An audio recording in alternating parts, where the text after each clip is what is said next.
অনেক দিন পর এই ফেব্রিক ইয়াররিংসটা বানানোর সময় হঠাৎ মনে হলো যে একটা টিউটোরিয়াল ভিডিও শ্যুট করি, এবং যেটা অনেক দিন কোনো যেহেতু ভিডিও পোস্ট করা হয়নি, তাই দেখো এটা একদম ভীষণ সিম্পল একটা ইয়াররিং যেটা তোমরা সহজেই করতে পারবে। আমি এক্ষেত্রে এমডিএর বেসগুলো নিয়েছি, এর ফলে ইয়াররিংসগুলো একটু স্টেডি হয়, মানে বেশ লং লাস্টিং হয়। এখানে যদি কোনো পিচবোর্ড বা কিছু নেওয়া হয় সেগুলো সহজে একটু জল ঢল পেলে একটু নরম হয়ে যাওয়ার চান্স থাকে, কিন্তু এমডিএফ বোর্ডের ক্ষেত্রে সেটা থাকে না। আমি জাস্ট সিম্পল ফেব্রিক গ্লু দিয়ে এমডিএফ বোর্ডগুলো কাপড়ের মধ্যে লাগিয়ে নিয়েছি। দেন কাপড়টাকে মোটামুটি মানে একটু কাট করে মেন কাপড় থেকে বের করে নিচ্ছি টুকরো করে। এবার এমডিএফের যে সাইজ তার থেকে সামান্য কাপড় এক্সট্রা রেখে পুরো কাপড়টা সুন্দর করে রাউন্ডভাবে আমি কাট করে নিচ্ছি। এক্ষেত্রে আমার মনে হয় যে পিছনে যখন আমি কাপড়টাকে স্টিক করব সেক্ষেত্রে এক্সেস কাপড় থাকবে না বা উঁচু হয়ে থাকবে না জিনিসটা। যদি অতিরিক্ত কাপড় থাকে পিছনে ফিনিশিংটা ভালো হয় না। এবারে দেখো আমি রাউন্ড শেপের ক্ষেত্রে বা ওভাল এই ধরনের শেপের ক্ষেত্রে এরকম সাইডে কাট দিয়ে নিই। এই কাট দিয়ে নিলে আমার মনে হয় কাপড়টা পিছনে পেস্ট করতে ভীষণ সুবিধে হয়। এখানে আমি আবার ফেব্রিক গ্লুটা যথারীতি পিছনে দিয়ে এরকম একটা একটা করে টুকরো নিয়ে টেনে টেনে আমি পেস্ট করে নেব। এক্ষেত্রে সাইডের ফিনিশিংটা ভীষণ সুন্দর হয়।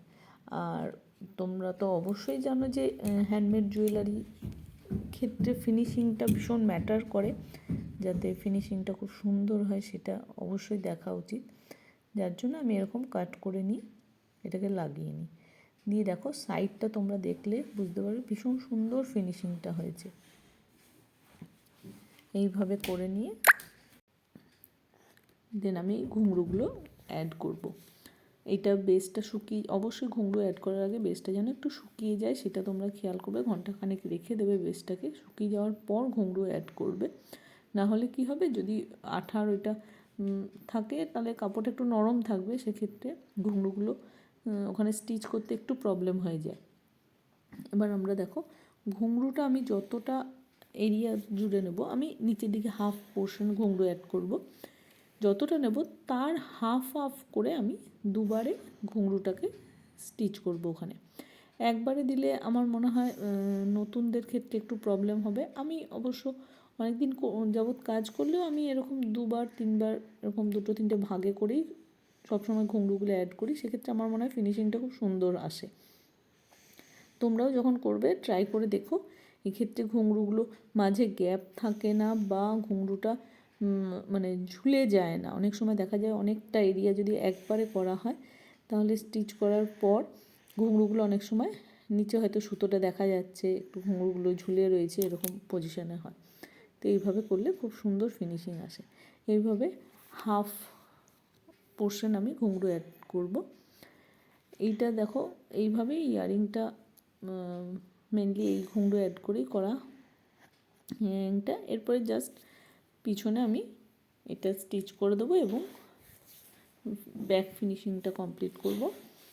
এই ইয়াররিংসটা তোমাদের কেমন লাগলো কমেন্টে অবশ্যই জানিও। কেউ যদি এই ধরনের ইয়াররিংস বানাও তো অবশ্য বলো। আর কোনো রকম যদি কিছু মনে হয় যে এই জিনিসটা করলে মানে আরও ভালো হবে তাহলে অবশ্যই তোমাদের সাজেশান দিও।